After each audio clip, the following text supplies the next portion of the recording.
真似じゃない絵を描けるように自分がなってるなっていう意識ができるところが、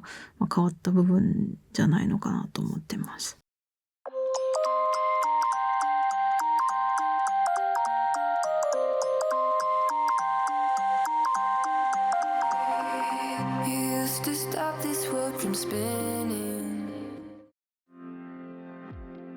はい、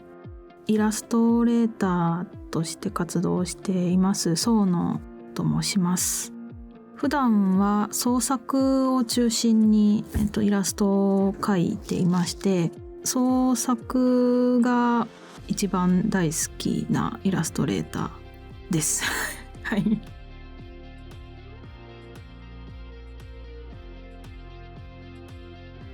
結構直感型かなと思っていまして、何か資料をたくさん探してそれを分析して配置してっていうやり方をあんまり取らずに、普段自分が見てたものとかそういう感じたものみたいなのをベースに直感で頭の中で浮かぶものをまず書き始めるっていう形で結構書いていて、その後どんどんその自分が頭の中で想像したものを具体的にどういうふうに作り上げていくのかという造形を整えていくっていう形でやっています。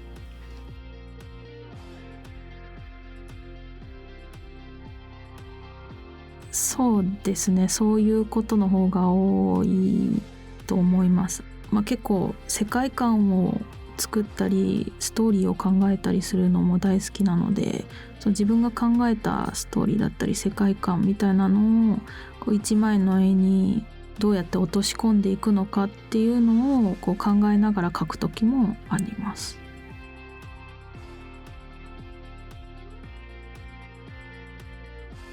大きくは違いはなくて、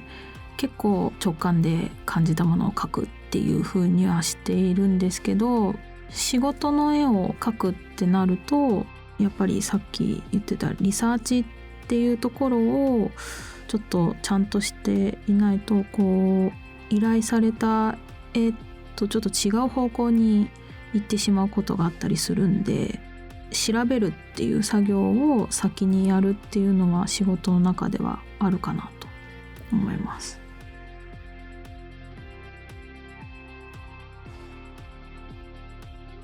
そうですね、もう完全にフィーリング型でやってます。はい。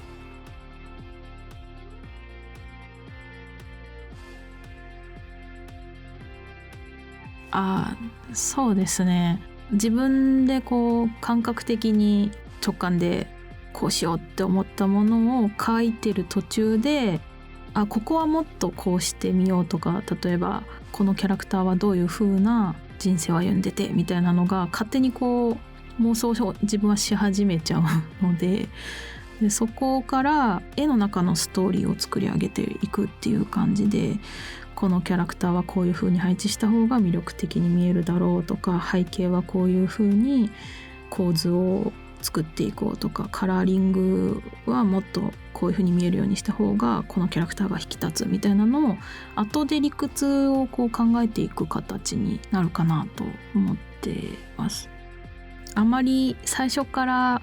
理屈を考えてやると硬い絵になってしまうんじゃないかと思っていて、で自分は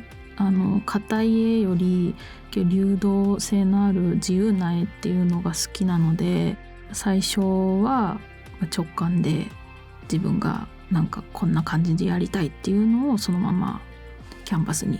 描き始めながら、どんどんそれを理屈的にいいものになっていくためにはどうするかっていうのを整えていくようにやっていると思います。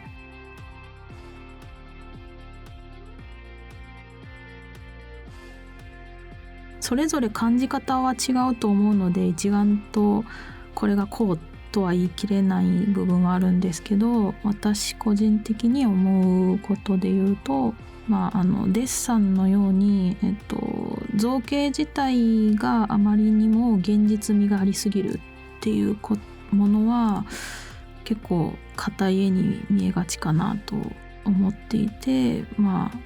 写実的に描けば描くほどどんどんそのリアリティは高まっていくと思うんですけど、絵の魅力って結構その中のその個性的に感じるたくさんの個性みたいなところが、絵の魅力だと思うんですけど、それがどんどん失われていって硬い絵になっていくんではないのかなと私は思ってるので、なるべく絵は嘘をついた方がいいんじゃないのかなと思っています。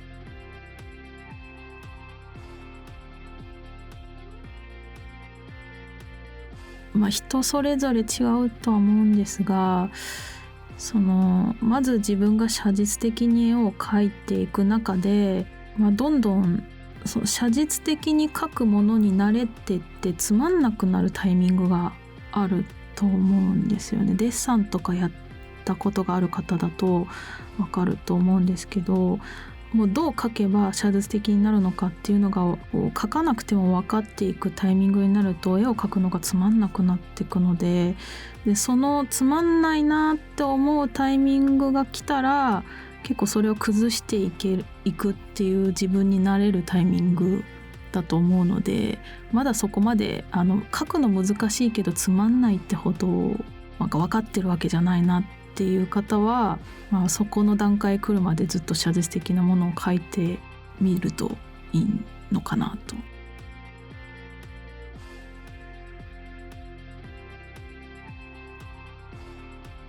人それぞれだと思うんですけど、あまりにも怖い、その辺が難しいと思うのであれば、自分が結構かっこいいって思えるイラストだったり憧れる絵を描く方みたいなのをちょっとじっくり見て、でその方の線だったりシルエットのストロークみたいなのをちょっと真似しながら崩してみるっていうのを最初始めていくと、自分が好きなかっこいいと思う憧れる絵だからこそ、許せる気持ちになっていくんじゃないのかなと思うので、最初のその勇気が足りない方はそうしてみるといいのかなと思います。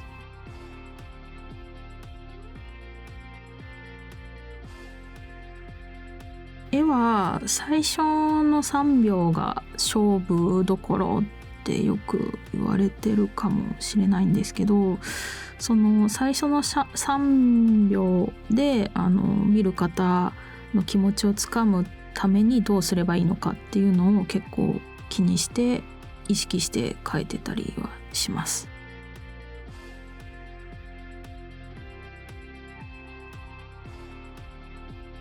そうですね、その部分どのような構図だと最初に目を引くようになるのかって、まず目に何が映るのかみたいなのを気にするためには、構図っていうのは結構大事かなと思っていますし、あとその構図に一番似合うカラーだったり配色っていうのは何なのかっていうのを考えてて、カラーと構図の相性を考えて意識して描くっていうこともよくしています。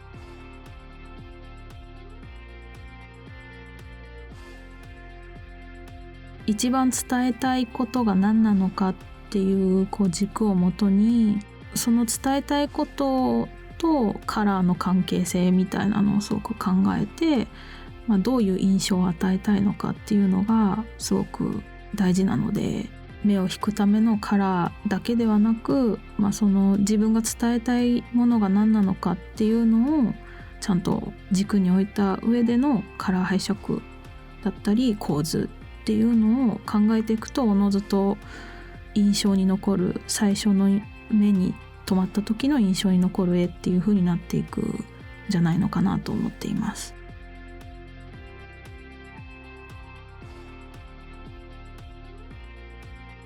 変わる前の作風は結構個人的には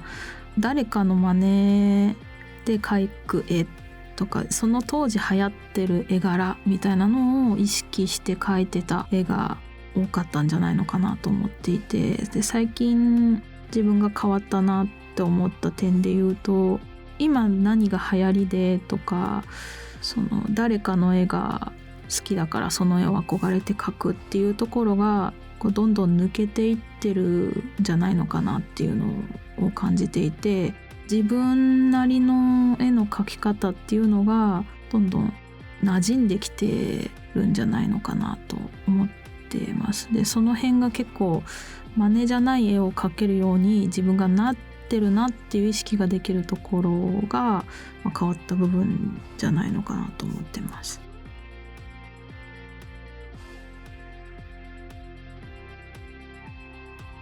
結構絵一つ一つにストーリーがあるというか、世界観を持って描くようにしているので、その絵一枚の良し悪しだけじゃなく、その絵の先、例えばその絵に描かれてるキャラクターがどう動いていくのかっていうのがこう想像したり見たりするのが楽しいって思える作品を私は目標に描いているので、絵だけじゃない部分で楽しめる、絵の先を考えたくなるような作品だと思うので、そこが一番その他の絵とは違って楽しめる部分ではあるんじゃないかなと思っています。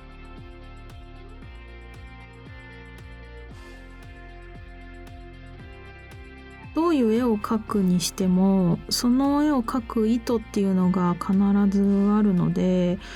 その絵を描く意図っていうのがちゃんとその達成できているのか、最初に自分が描きたいと思った描こうと思った絵になっているかっていうのを一番最後に仕上げる時に確認しながらやるので、初心に戻るじゃないですけど、最初に自分が描こうと思った直感だったりを思い出して、その仕上げる時にその当時の気持ちと同じような形になっているかっていうのを再確認するっていう作業は必ずやっています。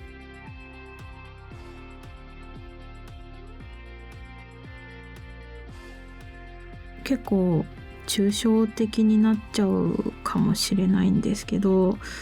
変わったら変わった分その変わった理由があると思っていて、例えば最初はすごくかっこよくてスタイリッシュな絵を描きたいと思って描いてたけど、それが途中でそういうものじゃない方がいいんじゃないかって思うようになってきて、そういう真逆の可愛いものにちょっと変えてみようって思ったとしたら、その変わった瞬間のその気持ちのものにちゃんとなっているかっていう風にしていると思います。それが仕事だったとしても、例えば最初はこういう雰囲気な絵にしてくださいって言われたものに対して、やっぱりちょっと方向性が変わったんですって言われた時は、その変わったものにちゃんと変わっているかっていうのを確認してたりはすると思います。何にせよその自分がこうしようって決めたものになっているかっていうのを、その変わった時点だったら変わった時点で、最初から変わってなかったら変わってないものからっていうふうにしていると思います。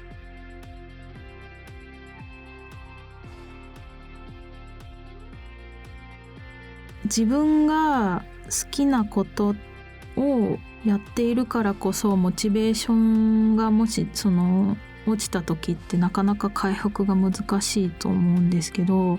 私はそういう時は何もしない時間を作るというふうにしていて、何もしない時間を作ると、ふとまた絵を描こうかなとかペンを使いたくなる時間が増えていくので、モチベーションが下がった時は何もしないっていうことをしようとしてます。